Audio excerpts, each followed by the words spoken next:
Son sözündə deyirdi sən getmə qal, baxıb göylərə ulduzlardan ilham al. Artıq dualarımda qəbul olmurdu, gözlərimdə kədər attığım hər bir addımda.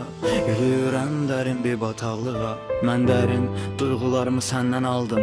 Nə irəli getdim, nə geridə qaldım. Bu son addımlardı, dərin düşüncələr içimdəki o qəhrəman. Körpəlik illərdən ağıllarda qaldı bir duyğu, oldum doldum buludlara, sonra boşaldım yağdım mən uca dağlara. Nə olar sevdiğim sen ağlama.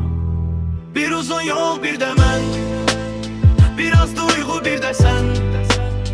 Yine daldım duygulara, mən buxar olup doldum gəmli bulutlara. Bir uzun yol bir de mən, biraz duygu bir de sen. Yine daldım duygulara, mən buxar olup doldum gəmli bulutlara.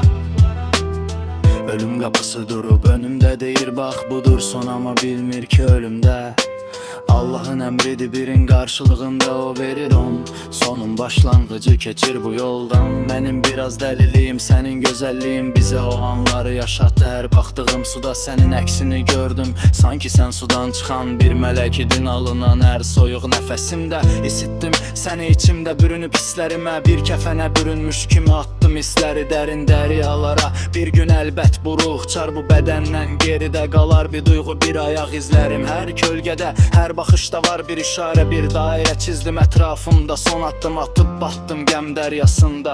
Birzə sən ağlama.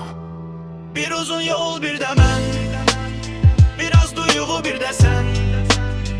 Yenə daldım duyğulara, mən buxar olup doldum gəmli bulutlara. Bir uzun yol bir də mən, biraz duyğu bir də sən.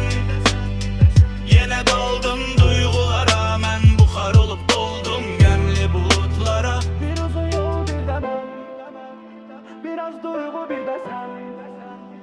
Yenə daldım duyğulara, mən buxar olup doldum